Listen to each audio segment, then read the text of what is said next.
pourquoi rester attaché à la grâce de Dieu? Pourquoi je dois rester attaché? Nous avons commencé ces messages depuis la semaine dernière. Et nous avons compris que depuis toujours, le diable a cherché à remettre la parole de Dieu en cause. Le diable a cherché à tordre la parole de Dieu. C'est ainsi que l'évangile qui a réjoui le cœur de Joseph, plus tard, disparaîtra. Il fallait attendre Moïse. Et quand bien même Moïse a transmis cet évangile à Josué, mais plus tard, une nouvelle génération s'est levée. Ils se sont détournés de cet évangile. Et Dieu a cessé de parler pendant près de 430 ans. Il fallait attendre la venue de Samuel pour que cet évangile soit restauré. Et Samuel transmettra à David. Et après la mort de David et Salomon, cet évangile sera encore remis en cause. Je ne vais pas rentrer dans le détail. Plus tard, il fallait que l'église primitive arrive.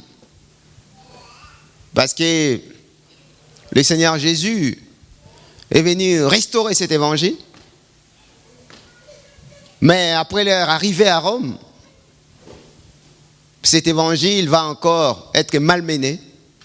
Il fallait attendre Luther, il fallait attendre Calvin pour que cet évangile de nouveau soit restauré.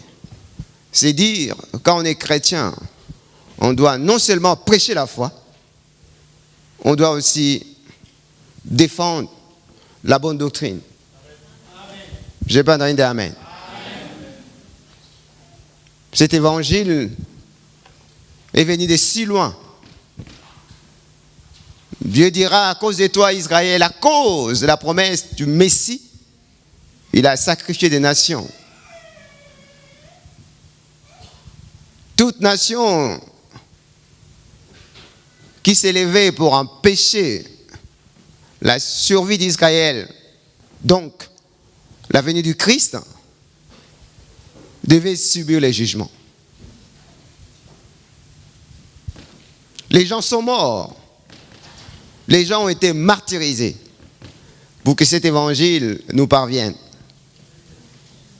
Voilà pourquoi on nous parle de reste de la grâce. Et dernièrement, on nous a prêché, nous sommes le reste de la grâce de notre époque. Dis à ton voisin, tu es le reste de la grâce de notre époque. Ce sont des hommes et des femmes sans mériter. Dieu les a cachés. Dieu les a élus par grâce pour pouvoir résister quand cet évangile sera remis en cause. Quels que soient les prix à payer. Même s'il faut mourir, on va mourir. Nous avons l'espérance de la vie éternelle. Alléluia.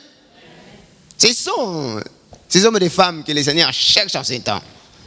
Ces jeunes filles, des couples, des familles qui vont brandir l'étendard de l'évangile. Nous vivons pour ça. Et personne ne peut nous arrêter. Alléluia. Dis à ton personne ne peut nous arrêter. C'est ce que Paul a dit. Nous les résistons. Dis à ton il faut résister. Ce n'est pas à nous d'aller vers eux, mais c'est à eux de venir vers nous. Alléluia. C'est ça. L'apôtre Paul dira, si moi-même, une autre personne venait avec un autre évangile, qu'il soit anathème. C'est-à-dire qu'il soit maudit. Parce que Dieu a choisi de sauver l'humanité par la prédication de l'évangile. Si on touche à l'évangile, il n'y a plus rien après. Voilà pourquoi le diable n'a pas peur qu'on aille à l'église. Hein? Il a peur de ceux qui vont saisir l'évangile correctement. Paul a dit, je l'ai saisi par grâce, par révélation. Donc tu peux faire une lecture humaine, intellectuelle. Ça, c'est du Saint-Esprit. Tu ne comprendras rien. Voilà pourquoi on a de Jésus dans l'histoire. les chrétiens se sont entretués. Les uns ont brûlé les églises des autres. Ils disaient c'est au nom de Jésus. Il y a des gens aujourd'hui qui disent au nom de Jésus. Alléluia. Dieu a tout dit, il faut prier continuellement, hein, pour que le Seigneur nous garde.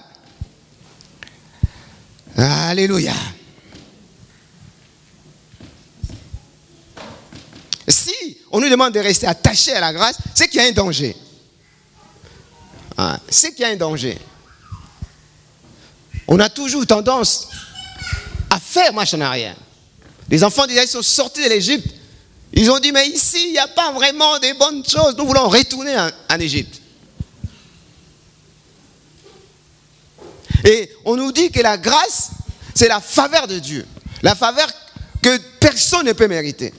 C'est Dieu, par amour, qui vient montrer aux hommes comment ils doivent faire pour revenir à lui, pour être réconciliés avec lui. C'est lui qui nous a créés. Personne n'a demandé. Et combien nous sommes péchés, c'est lui aussi qui prendra l'initiative en nous promettant le Christ, en nous promettant le Messie. Alléluia. C'est ainsi que lorsque Jésus est arrivé, la promesse de l'Ancien Testament s'est accomplie. Il appartient à toi et à moi de recevoir, d'accepter cet amour par la foi. Je vais t'entendre dire amen. D'accepter, de saisir la grâce, d'accepter. Parce que personne ne peut être justifié devant Dieu par les œuvres. Nous avons rappelé la dernière fois, Romains 3, verset 12, verset 23, que tous son péché sont privés de la gloire de Dieu. Tous les hommes sont tombés sous l'empire du péché. Tous les hommes ont été séparés de Dieu. Tous les hommes sont devenus esclaves du péché. Ils sont tombés sous l'autorité de l'enfer et de Satan. Tous les hommes sont retrouvés sous la malédiction. C'est le destin de toute personne ici-bas qui n'a pas rencontré Jésus-Christ. Alléluia. Voilà pourquoi on parle de la parole de la grâce de Dieu, de l'évangile de Dieu, l'évangile de Jésus-Christ, la bonne nouvelle. Alléluia. Moi, avant de raconter le Seigneur Jésus, je savais que j'étais nul. Je savais que j'étais voué en enfer. J'avais une peur bleue. Alléluia. Parce qu'en nous, déjà, il y a cette... On n'a pas besoin de savoir. Pourquoi les gens ont peur de venir écouter l'évangile? Parce qu'en eux, dans leur conscience, ils savent. Moi, je savais. Je ne sais pas si toi, tu ne sais pas. Papa Gab, ancien, tu savais? Alléluia. Alléluia. Oh Seigneur, aide-nous, aide-nous, aide-nous, vraiment. C'est-à-dire qu'il y a un danger. Nous avons rappelé la semaine passée, dans acte 15. Acte 15. Du premier verset au 4. Il y a quelques pharisiens qui se sont convertis. Ils ont accepté Jésus-Christ. Mais ils ont cherché à pousser les chrétiens à revenir dans la loi. Vous êtes sauvés, vous avez reçu Jésus. Mais attention, hein? Mais attention. Ce n'est pas le cas avec Galates. Ils ont dit, mais vous êtes sauvés, mais attention, la pleine lune, attention. Quand même, ça vient. Hein, de Moïse, hein. Faut faire attention. Je vais raconter un frère que j'ai connu dans le temps. Un frère zélé, un jour je le croise comme ça. Il a porté, il a mis qui passe, tu vois. Je dis, frère, qu'est-ce qui se passe? Oh non, je suis devenu juif. Oh, tu es devenu juif? Oh oui. Je racontais des chrétiens messianiques. Ils ont dit, tu ne peux pas être véritablement chrétien si tu n'es pas d'abord juif. Oh, je dis, ah bon? Alléluia. Donc il y a un danger. Nous sommes allés avec les pasteurs, on devait dédicacer un temple. Tout s'est bien passé. On était avec les professeurs de la faculté des Vaux. Je crois qu'il y avait les doyens. Émile Nicole, il avait bloché. On dédicaçait. Et puis, on a fini les cultes. Le pasteur hôte qui nous a reçus, il avait un de ses amis qui était présent. Il lui a dit, bon frère, tu peux faire la bénédiction finale. Le frère, il vient, un pasteur qui vient de l'Afrique, il vient, il met, je ne sais pas comment vous l'appelez, il se couvre la tête. Après, il a sorti une corne, il a commencé à sonner tout.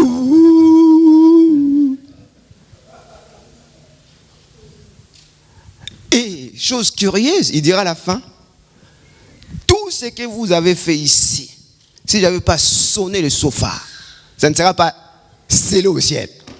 Oh là là là là, j'étais là, j'ai dit, tu touches à mon Jésus, attention. Ne touche pas à l'évangile, prie seulement mon frère. Dis-moi, je sonne pour la louange, pour honorer le Seigneur. Ne me dis pas que Ne me dis pas ça. Bon. On n'a plus les doigts de chicoter les gens, mais... Alléluia. Je vous dis, nous rigolons, mais c'est un danger. L'homme ne se satisfait pas du don gratuit. L'histoire de l'humanité, c'est l'histoire du salut. C'est Dieu qui court derrière sa créature, qui s'est séparé de lui, qui court derrière sa créature. Il cherche des moyens, comment ramener l'homme à lui, parce qu'il a créé pour être avec lui. C'est le diable qui a trompé l'homme pour qu'il se sépare de lui. Mais Dieu qui est amour va prendre l'initiative de promettre de Christ. La postérité de la femme viendra, il t'écrasera la tête, pendant que toi tu lui baisseras le talon. Amen. Ce n'est pas toi et moi qui avons pris cette initiative, c'est Dieu. Les gens ne se satisfont pas de cet amour manifesté en Jésus-Christ. Mais Dieu court. Ancien Gabi, tu peux venir. Frère Gérard, veux-tu venir? Il y a plus de 2000 ans, j'ai envoyé mon fils Jésus à la croix. Alléluia. Je vous ai créé des personnes différentes. Il n'y a pas deux Makouti là, bienvenue. Il n'y a qu'une seule. Même si on met les empreintes, on verra qu'elle est seule, elle est unique. Même si tu étais tout seul, Jésus serait quand même venu. Je n'ai pas entendu amen. Amen. C'est voir l'importance de l'homme. C'est Dieu qui est amour, qui est tellement amour, qui peut faire lever le soleil, tomber la pluie, donner la respiration, le mouvement et l'être à des pécheurs.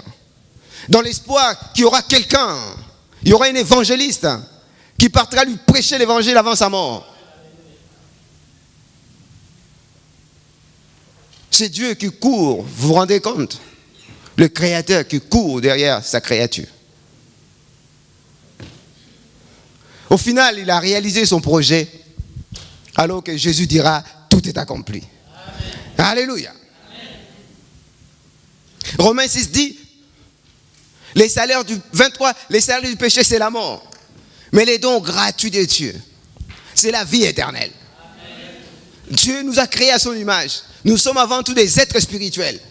Nous avons une nature divine, bien que possédant aussi une nature physique. Alléluia. Mais si Dieu est esprit, nous sommes d'abord des êtres spirituels. Et l'esprit ne meurt pas. Il veut que pendant que nous sommes vivants, nous puissions rencontrer son Fils. Afin que lorsque nous mourrons, cette vie éternelle qui commence ici-bas puisse continuer jusqu'à l'éternité.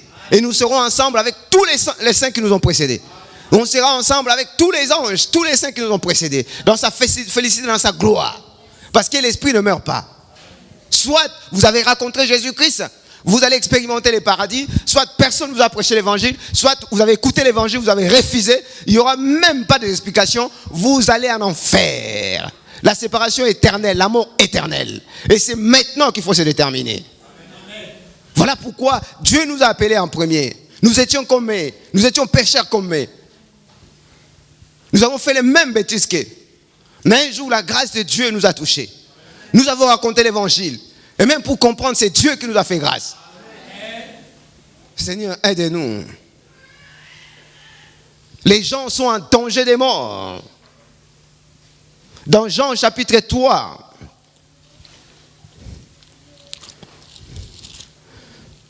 nous allons lire ensemble. Il est écrit,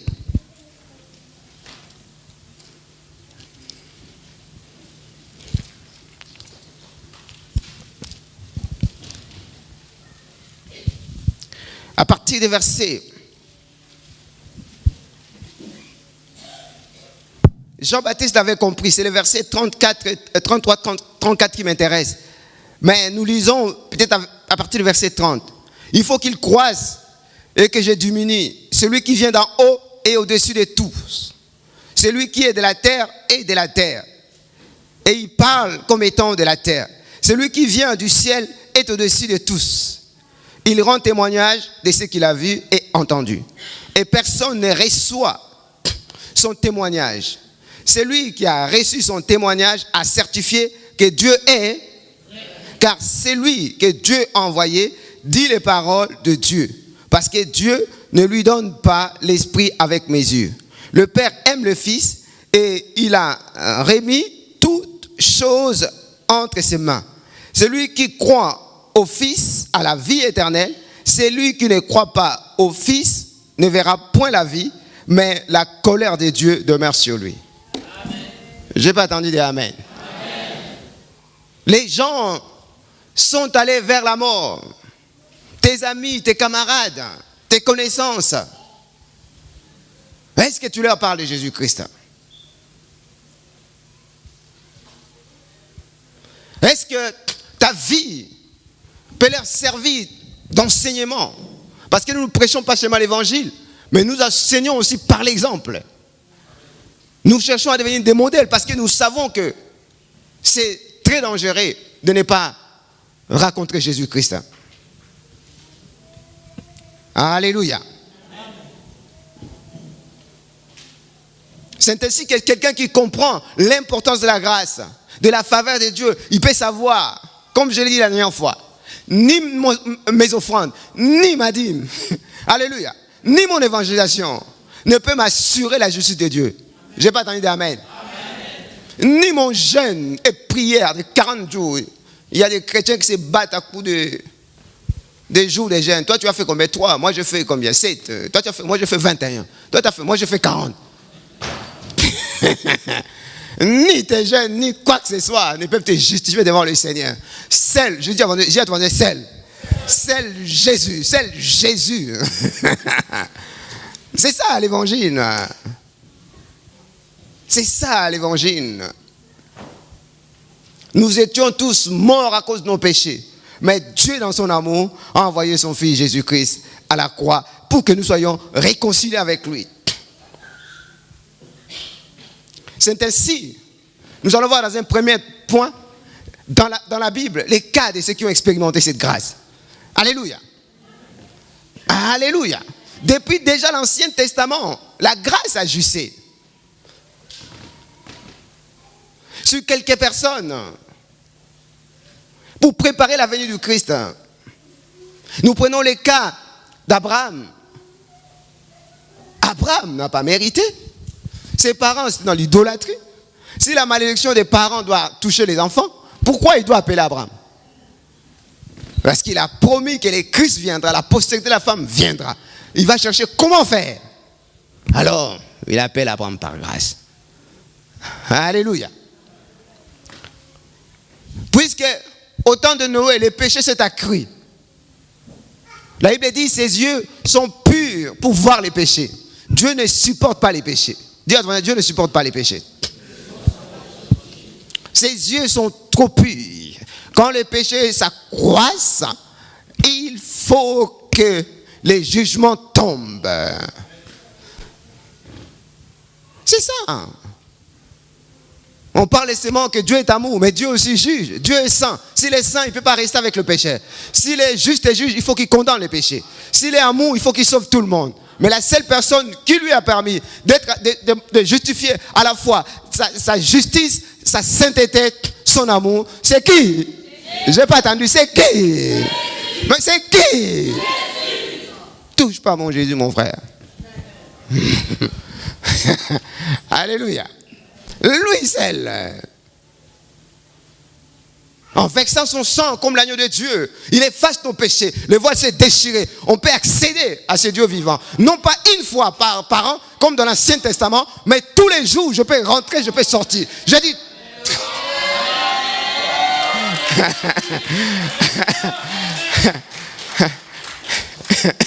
Aaron n'avait pas les droits.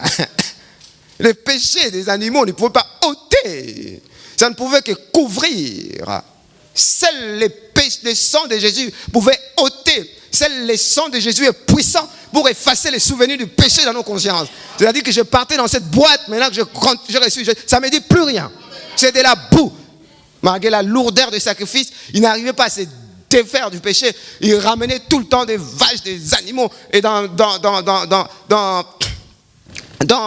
les psaumes 50, Dieu a dit, est-ce que moi je mange de vous? Si j'ai besoin de la viande, je vous demanderai. Je vous ai donné pour que vous voyez la lourdeur, que j'aime pas les péchés. Mais puisque je vous ai fait riche, vous vous amusez tout le temps. Taureau, vache. Alléluia. C'est pour dire, malgré les bienfaits de Dieu, sans la grâce de Dieu, il est impossible pour l'homme de répondre à l'amour de Dieu. Tes yeux sont trop purs pour supporter les péchés. Alors que les péchés se multipliaient, il a décidé d'envoyer les déluges. Mais Noé et sa famille ont trouvé grâce. Dis à toi, c'est la grâce. Noé et sa famille ont trouvé grâce. Parce que si tout le monde périssait, alors qu'il a promis le Messie dans Genèse chapitre 3, 15, la postérité de la femme viendra. Si tout le monde disparaît, cette parole ne s'accomplira pas. Par grâce, il a sauvé Noé. Par grâce, il a sauvé Abraham. Il a dit, Israël, vous n'êtes pas supérieurs aux autres peuples. Vous tous, vous êtes dans l'idolâtrie. Mais je vous ai sauvé par grâce.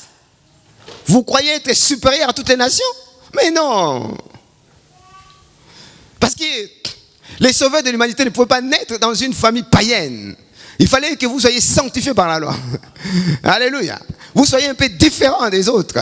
Si les autres invoquent les esprits, les démons, vous ne devez pas les faire. Si les autres regardent les as pour faire la divination, vous ne devez pas les faire. Parce que vous êtes un peuple mis à part. Dieu a dit, vous êtes mis à part. Si Israël a été mis à part par la loi, mais le Seigneur, concernant l'Église, nous a mis à part par la parole de l'Évangile et par la puissance du Saint-Esprit. Je te parle pour que tu ne sois pas tenté. Dis à toi, pour que tu ne sois pas tenté. De vouloir te justifier devant Dieu par ta propre force, par tes propres efforts, par tes œuvres, tes bonnes œuvres. Parce que si tu veux retourner là-bas, alors il faut accomplir toute la loi. Mais laisse-moi te dire, personne n'a été capable dans l'Ancien Testament. Bien que la loi soit spirituelle. Il y a cette tentation. Il y a un danger. Mais gloire soit rendue à Dieu. Moïse n'en parle même pas. Il était aussi dans l'idolâtrie. Mais par grâce, Dieu l'a appelé. Amen. Marie. Mais, alléluia. Marie. Aujourd'hui, tout le monde parle de Marie. Mais il a trouvé grâce. Parce que tous son péché, ils sont privés de la gloire de Dieu. Mais par grâce, Dieu a appelé Marie. Et la tentation, le diable veut nous détourner du Christ. La Bible dit, de la même façon que Moïse a élevé les serpents d'airain, et que tous ceux qui devaient par la foi lever leurs yeux, fixer les regards sur les serpents, étaient immunisés du venin des serpents. Ça paraît de la folie, c'est de la folie. Quel rapport entre le fait de regarder les serpents des reins que Moïse a élevés et échapper à la mort? Alléluia. Mais dites, laisse-moi te dire, l'évangile c'est la folie. L'évangile c'est la folie. Mais ceux qui par la foi ont regardé ne sont pas morts. Mais tous ceux qui cherchent par incrédulité à douter de cette parole, ils sont tous morts. Alléluia. Donc Marie, c'est une femme de foi. Alléluia. Nous prêchons, nous parlons d'elle. Parce que c'était un risque que de pouvoir se retrouver enceinte. Parce qu'en ces temps-là, tu pouvais être lapidé. Alléluia. Mais par la foi, il a accepté d'accomplir la volonté du Seigneur. Et son mari était tellement gentil, il a voulu qu'on se sépare en douce. Parce que s'il avait dit à tout le monde, « Ah, elle m'a trompé. » Alléluia. Alléluia. Laissez-moi te dire, jeune fille, jeune garçon, selon la Bible, le mariage n'est autorisé que dans le cadre du mariage. Je vais t'entendre dire Amen là. Donc s'il avait trompé Joseph, il devait être lapidé. Alléluia. Je n'ai pas entendu dire Amen. Combien de gens seraient déjà éliminés si ce n'était pas la grâce? Oh Dieu, fais-nous grâce. Voilà pourquoi ne sois pas tenté. Dis à ton frère, reste attaché à la grâce. Ne sois pas tenté, mon frère. Dieu ne supporte pas les péchés. Donc quand il y a les péchés, il faut qu'il y ait mort d'homme. C'est comme ça que les déluges sont venus. C'est comme ça que Sodome et Gomorrhe a été jugé. Et si Dieu ne change pas, lorsque les péchés augmentent dans une nation, dans une contrée, le jugement de Dieu finit par tomber. Sauf s'il y a des intercesseurs. Je dis sauf s'il y a l'église. Sauf s'il y a les restes de la grâce.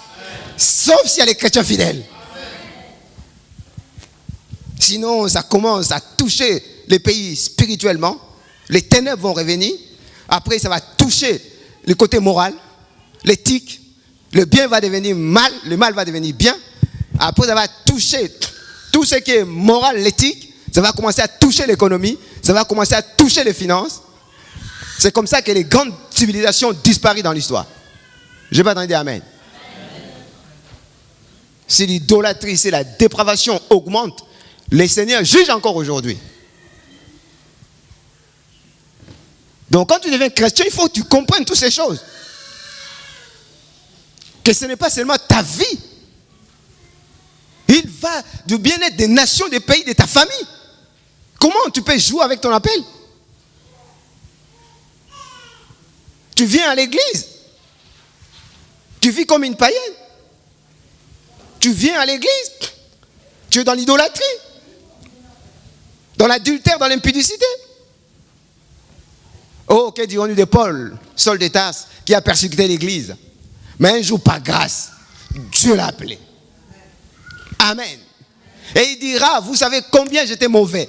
Mais les jours où la grâce de Dieu est venue sur moi, je ne mens pas, je dis la vérité. Paul dit, je ne mens pas, je dis la vérité. Depuis que j'ai rencontré le Christ, ma vie a changé. Alléluia. Ma vie a changé. Je ne connaissais pas par ignorance, je faisais des choses. Mais les jours où j'ai croisé le Christ, ma vie a changé. Et c'est Paul qui nous a donné cette parole de Galates 2. Alléluia. Parce que les chrétiens, même les apôtres, même les anciens ont été tentés. Parce que la loi de Moïse disait que les juifs n'ont pas le droit d'être avec les païens. Combien ils sont devenus chrétiens? Et comme les juifs arrivaient, ils ont esquivé. Et s'ils ont esquivé, ils disent non, on ne vous connaît pas. Alléluia. Est-ce qu'il y a des jeunes, quand ils sont avec leurs amis, disent que je vais à l'église seulement parce que maman m'oblige? Donc tu réunis Jésus-Christ? Alléluia. C'est comme ça qu'il les a repris. Quand nous devenons chrétiens, nous devenons de nouvelles créations. Nous sommes plus sous la loi. Alléluia. Alléluia. Oh, que Dieu nous aide. Que Dieu nous aide. Saul de Tarse. Et la dernière fois, nous avons lu des passages. Je ne vais pas revenir sur ça, mais à partir je rappelle seulement Acte 13, du verset 40 jusqu'à 43, on nous a rappelé que personne ne pouvait être justifié par les œuvres. Dans Acte 10, à partir du verset 38 jusqu'à 40, on nous a rappelé que seuls les sangs de Jésus pouvaient nous justifier. Être justifié, c'est être déclaré non coupable. Alléluia. Alléluia. Parce que si tu crois en Jésus, Dieu ne te regarde plus, toi, mais il te voit au travers du sang de Jésus et il peut venir habiter en toi éternellement. Voilà pourquoi la Bible dit dans Jean chapitre 16, chapitre 14, verset 16, quand le Saint-Esprit viendra, il demeurera en vous éternellement. C'est-à-dire que Dieu pense que nous avons été justifiés. Voilà pourquoi il peut rester en nous. Alléluia. Mais est-ce que toi tu as compris ça? Tu as compris que ton corps est le temple de Dieu?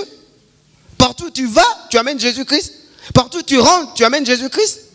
Est-ce qu'il n'y a pas un lieu, puisqu'il vient habiter en toi éternellement? Quelle doit être la qualité de ta vie? Quelle doit être sa façon de vivre? Parce que ton corps est le temple de Dieu. Dieu voit tout, Dieu connaît tout. Quand moi j'ai compris cela, j'ai pris la décision de régler ma vie. Alléluia. Dis à toi, c'est pas trop tard, il faut régler ta vie. Il faut mettre ta vie en accord avec la parole de Dieu. Je dis, c'est fini. Fini les blagues. Alléluia. J'ai consacré mon corps à Jésus-Christ. J'ai dit, à partir d'aujourd'hui, j'ai pris des décisions radicales, foncières. C'est ça la conversion. Peut-être tu n'as pas compris, laisse que le message d'aujourd'hui puisse te faire comprendre cela. Alléluia. Que le Seigneur nous aide. Personne ne peut être justifié par les œuvres. Voilà pourquoi dans Acte 10, on parle de Corneille, l'officier romain, qui faisait des aumônes. Alléluia. Qui faisait du bien. Dieu est sensible quand nous faisons du bien, bien sûr. Quand nous posons des œuvres. Alléluia. Mais les œuvres ne peuvent pas nous justifier devant le Seigneur. La seule chose qu'il peut faire, envoyer Pierre. Dis à toi, envoyer Pierre. Aujourd'hui c'est toi, il va t'envoyer. Aujourd'hui c'est moi, dis à toi, aujourd'hui c'est moi. Va dire à Corneille, j'ai vu, mais ce n'est pas suffisant. Alléluia. Alléluia. Si tu fais ça comme étant les œuvres de la loi, c'est-à-dire les œuvres de mérite, tu te trompes. Mais peut-être tu es ignorant, mais je vis ton corps. Alléluia. Alors je t'envoie mon serviteur, Pierre, pour te prêcher l'évangile. Alléluia. Bien-aimé dans le Seigneur, il faut prêcher l'évangile. Les gens ne s'en sortiront pas. Même si tu donnes de l'argent à Téléthon, même si tu donnes ta maison à l'abbé Pierre, ce n'est pas mauvais. Je n'ai pas entendu amen. Même si tu distribues la soupe, ce n'est pas mauvais. Mais le salut ne s'obtient que par Jésus-Christ. Par la foi en Jésus-Christ. Alléluia. Alléluia. Dans Acte 4, 12, il est écrit, les seuls noms qui nous ont été donnés, sous les seuls par lesquels nous devons être sauvés, c'est les noms de Jésus. Dans Timothée 2, la Bible dit, il y a un seul médiateur entre Dieu et les hommes. C'est qui? Jésus. Un seul médiateur. Il dit, je suis le chemin, la vérité et la vie. Sans Jésus, personne ne peut accéder à ce salut. Il faut vraiment insister sur ça. Oh, que le Seigneur soit loué, que le Seigneur soit magnifié. C'est ainsi que hier, on nous a parlé, pour ceux qui étaient là, de l'histoire des églises évangéliques. Alléluia. Qui était là hier? Est-ce qu'on peut acclamer le Seigneur pour ces moments que nous avons passés ensemble? Nous avons vu l'histoire. Nous avons vu comment des hommes et des femmes ont travaillé pour que le salut arrive jusqu'à nous. Des hommes et des femmes qui ont sacrifié leur vie. Et on nous a dit concernant les églises évangéliques, ce qui les caractérise, c'est le fait que tout est centré sous l'écriture. On a appelé ça le christicentrisme. Alléluia. Sur Christ, sur la croix, sur l'œuvre de la croix. Amen. Il a dit tout est accompli. Amen. Sans la croix de Jésus, nous ne sommes rien du tout. Sans la croix de Jésus, nous méritons tous la colère de Dieu. Nous sommes tous sous la malédiction. Voilà pourquoi le diable peut toucher les païens et Dieu ne peut pas intervenir. S'il est juste et juge, comment il va faire?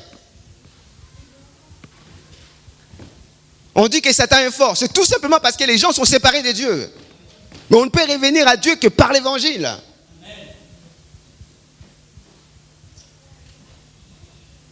S'il est juste et juge, comment il va intervenir? La mort peut venir par les déluges. La mort peut venir par le fait que la terre va s'ouvrir et les gens vont être engloutis. La mort peut venir par les serpents venimeux. La mort peut venir par des mirailles, par des grêles, par la famine, par l'épée. Parce que c'est la seule façon de juger pour Dieu. Mais ce n'est pas son désir, car il ne veut pas la mort du pécheur. Il cherche quelqu'un qui s'élève, qui proclame cette bonne nouvelle de Jésus-Christ, la grâce de Jésus-Christ pour tous les hommes. Qu'il a payé à plus de 2000 ans à la croix pour que tout le monde puisse accéder à cela. On nous a parlé, ce qui caractérise les évangéliques, c'est la conversion. Alléluia. La conversion, c'est la repentance. C'est repentir de tout ce qu'on a été avant. À partir d'aujourd'hui, je prends l'engagement. C'est ça le deuxième point. L'engagement. L'engagement de servir le Seigneur. Je vis pour le Seigneur. J'allais dans ce sens-là. Alléluia. Comme tout le monde, comme mes amis, comme mes copines. Après, je fais demi-tour. Dis à toi, demi-tour. Total. On ne te dit pas tu allais comme ça. On ne te dit pas de faire comme ça. Non. Demi-tour.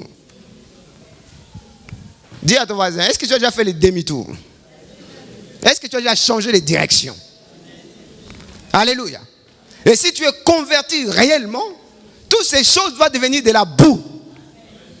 Si tu es encore attiré par ces choses, il faut prier. Alléluia. Et si tu es chrétien, il faut être engagé. Engagé. Dis à ton voisin, engagé. Engagé dans l'église, dans ton métier, dans tes études. Il faut être engagé. Il faut être lumière du monde. Est-ce que tout le monde sait que tu es chrétien? Oh non, j'accompagne seulement ma mère. Alléluia. Est-ce que tu es engagé? Dis à ton voisin, il faut s'engager. Ton engagement dans l'église, ton engagement dans la société. Il faut devenir témoin. Est-ce que toi tu es témoin? Ce n'est pas l'histoire de ta femme, ni de ton copain, de tes enfants, ni de ton mari. Parce que quand ça va sonner, l'un va rester, hein, sauf qui peut. Hein. Alléluia. Et le Seigneur nous aide. C'est comme ça que, bien aimé dans le Seigneur, en ayant participé, il y a des frères qui ont témoigné que l'histoire du salut vient de loin, l'évangile vient de loin. Aujourd'hui, il y a des pasteurs qui s'élèvent comme ça de nulle part. Il fait comme si celui qui a la connaissance du Fils, il vient comme ça. Il ne faut plus aller à l'église. Le culte, l'église, ce sont les Romains, ce sont les catholiques. Mais tu sors du toit. Il y a des gens comme ça. Mais si on ne connaît pas ces choses, comment on va faire? Des illuminés qui sortent comme ça de nulle part. Qui commencent à troubler l'église. Que les Seigneurs nous aident. C'est ainsi que, comme j'ai dit, Luther s'élèvera avec les 5 solas. Alors que l'église, l'évangile était menacé.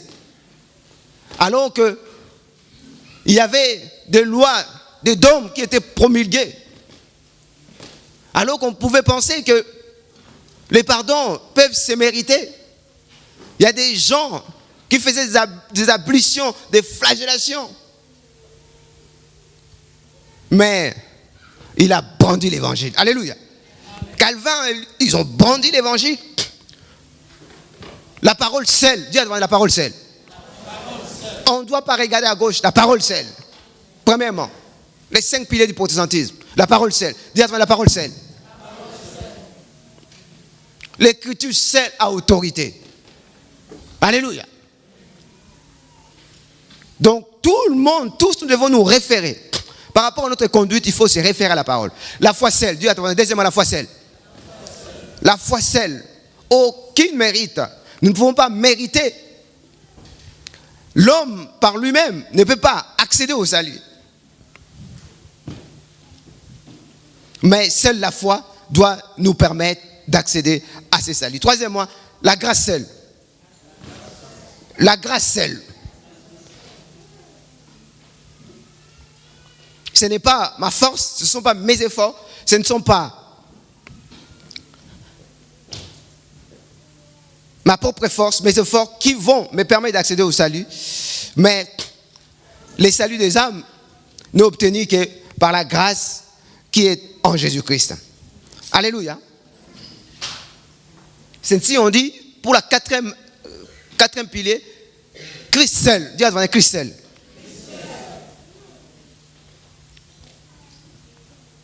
Et je suis le chemin, la vérité et la vie. Et le cinquième pilier, toute la gloire doit être rendue à Dieu seul. Dis à Dieu seul. Non pas un pape, non pas un pasteur, mais toute la gloire doit être rendue à Dieu seul. C'est lui seul qui est l'absolu. C'est lui seul. Il a dit sa gloire, il donnera à personne. Et si c'est vrai, nous devons vraiment comprendre cela. Et pour le troisième point, nous allons parler du fait, quel bénéfice, quel résultat pour quelqu'un qui a compris que le salut n'est que par grâce. C'est quelqu'un qui, quelle que soit la manière dont Dieu va l'utiliser, il va toujours donner gloire à Dieu. Alléluia. Donc, ce qui caractérise ces personnes, c'est l'humilité. Dieu a trouvé l'humilité. Quelqu'un qui a compris que je n'ai pas fait d'effort, c'est Dieu qui m'a rendu capable, c'est Dieu qui a fait ça. C'est une personne qui est humble. Dis à ton voisin, il faut être humble. Dans Acte 14, on a l'exemple de Paul. Il a guéri une personne et les gens sont venus pour dire qu'il est Jupiter. Alléluia. Il a dit, non. On dit dans Acte 14, les prêtres de Jupiter, dont les temples étaient à l'entrée de la ville, amena des taureaux avec des bandelettes. Mais écoute au verset 15, Paul qui dira, ô hommes, pourquoi agissez-vous de la sorte? Nous aussi, nous sommes des hommes de la même nature que vous. Et nous vous apportons seulement la bonne nouvelle. Nous vous exhortons à renoncer à ces choses vaines pour vous tourner vers le Dieu vivant qui a fait le ciel et la terre. Amen. Paul dira dans Philippiens chapitre 3 que tout ce qui a fait ma gloire, c'est de la boue. Amen. À cause de la connaissance du Christ. Il pouvait être humble. Il pouvait être humble. Vous lirez aussi dans Galates chapitre 1er à partir du verset 15. On lira aussi beaucoup de versets dans 1 Corinthiens 15. À partir du verset 7, il parle que ce n'est pas lui, mais c'est la grâce. Amen.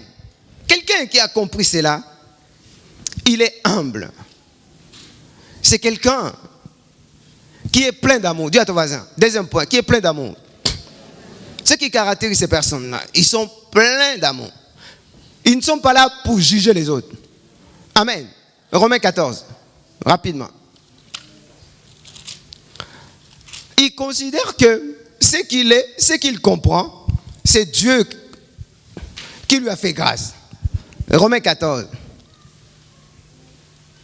Faites accueil à celui qui est faible dans la foi et ne discutez pas sur les opinions. Tel croit pouvoir manger de tout, tel autre qui est faible ne mange pas de légumes, que celui qui mange ne méprise point celui qui ne mange pas.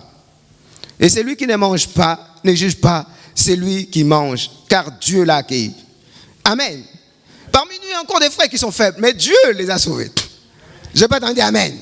Mais laisse-moi te dire, Dieu Dieu est avec eux. L'œuvre qu'il a commencée, il va la rendre. Amen. Au verset 4. Qui es-tu, toi, qui juges un serviteur de tout? S'il se tient debout ou s'il tombe, cela regarde son maître. Mais il se tiendra debout, car le Seigneur a le pouvoir de l'affermir. Je vous dis toujours, quand moi je me suis converti, frère, tu pouvais me chasser de l'église. Hein. J'étais nul, j'étais timide, je ne connaissais rien. Il y a des gens qui faisaient des prières kilométriques, moi j'étais là toujours. Oh. Amen. Dis à toi, est-ce que tu connais les plans de Dieu dans la vie d'un frère? Est-ce que tu connais les plans de Dieu? Les gens ont jugé Paul. Mais lorsqu'il s'est converti, il a fait mieux que les 12 apôtres. Alléluia. Dieu va t'appeler. Voilà pourquoi je dis aux frères, tiens bon, le Seigneur, il ne fait pas d'acception de personne. Ce qu'il a fait dans ma vie, il va le faire. Ne sois pas impressionné de ce que je suis aujourd'hui. Moi, autrefois, j'étais comme toi. Mais comme Christ t'a appelé, on ne devait pas chrétien par soi-même. Il faut que Christ t'appelle. Si c'est lui qui t'a appelé, il est capable de t'affermir. Dis à toi, prends courage, prends courage. Oh Seigneur, aide-moi. Aide-moi. Aide-nous. Alléluia. Je ne veux pas trop m'attarder, vous allez lire tout. Romains 14. Alléluia. Alléluia. Celui qui a compris qu'il a reçu le salut par grâce, il abonde dans l'action des grâces. Il est rempli de reconnaissance. Tous les jours, Seigneur, comment je peux être sauvé? Seigneur, aide-moi. Seigneur, merci. Seigneur, parce que tu m'as sauvé. Seigneur, parce que tu m'as donné la vie éternelle. Seigneur, garde-moi fidèle à toi. Seigneur, je t'aime. Seigneur, je t'adore. Heureusement que tu as pensé à Jésus-Christ pour moi. Alléluia.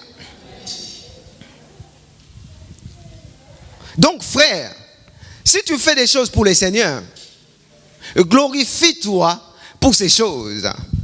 Qui peut lire pour moi dans Jérémie, chapitre 9.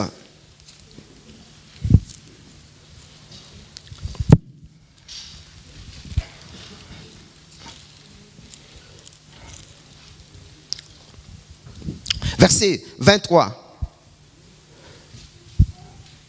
Ainsi parle l'Éternel, que les sages ne se glorifient pas de la sagesse,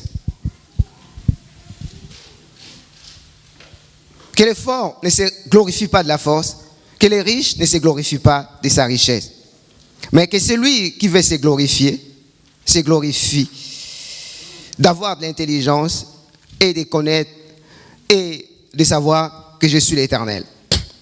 Amen. Donc on ne doit pas se glorifier pour nous-mêmes, par nous-mêmes, car c'est le Seigneur qui nous accorde la grâce. Nous ne l'avons pas mérité.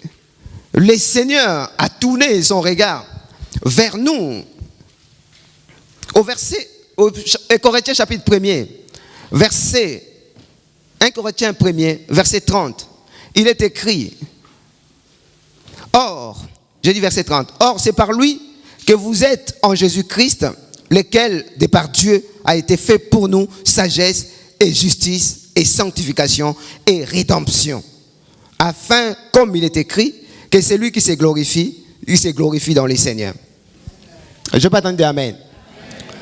Donc, si tu arrives à faire des choses, glorifie Dieu de ce qui t'a accordé cette grâce. Amen. Mais ne te glorifie pas par rapport aux autres. S'ils ont des difficultés, il faut prier pour eux, il faut intercéder pour eux. Alléluia. Si tu fais des choses que Dieu t'a permis de faire, glorifie les Seigneurs pour ça. Mais le salut n'a rien à voir avec les choses physiques, mais c'est avec les choses de Dieu. J'aimerais prendre un autre verset avant de finir. Ésaïe. C'est arriver à comprendre. Si je pose les œuvres, maintenant que je suis sauvé, si je dois pratiquer la parole, c'est uniquement par amour. Alléluia. Aimer Dieu, c'est pratiquer ses commandements.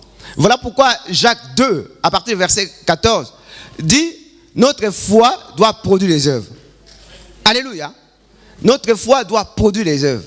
C'est-à-dire que puisque nous croyons en Dieu, Puisque nous avons reconnu que c'est lui qui nous a sauvés, alors ce qu'il nous demande de faire, nous devons le faire. Donc, même si Corneille distribuait la nourriture comme mérite, comme œuvre, mais quand il devient chrétien, ça cesse d'être une œuvre de la loi, c'est-à-dire que mérite, l'idée qu'on mettra sur une balance, alléluia. S'il est bien, si du côté du bien est plus lourd, je vais accéder au salut. Non. C'est-à-dire que maintenant Corneille s'est converti, s'il distribue, ce n'est plus les œuvres de mérite, mais ce sont les œuvres de la foi. Je ne vais pas entendre amen. Parce que Dieu a dit qu'il faut aimer son prochain. Il faut aider les pauvres. C'est ça ce que nous devons comprendre. Alléluia. C'est ça ce que nous devons comprendre. Et que si réellement nous sommes convertis, nous faisons des choses, mais aucunement ces choses doivent être des œuvres de mérite pour que Dieu nous accorde le salut. Dans Jean 6, 29, je crois, on est, peut-être je vais finir par là. 28, c'est le 29 qui nous intéresse. Il lui dit, que devons-nous faire pour faire les œuvres de Dieu? Jésus leur répondit, l'œuvre de Dieu, c'est que vous croyez en celui qui l'a envoyé. Alléluia. Si vous voyez, au verset 28, on parle les œuvres. Qu'est-ce que nous devons faire comme œuvre? Mais Jésus répond au singulier. Alléluia. Au singulier. L'œuvre de Dieu, c'est de croire à celui qui a envoyé. Il est le chemin, la vérité et la vie. Et nous ne devons pas prendre cette grâce à la légère, comme c'est dit dans 2 Corinthiens 6, verset 1-2. Nous allons prier.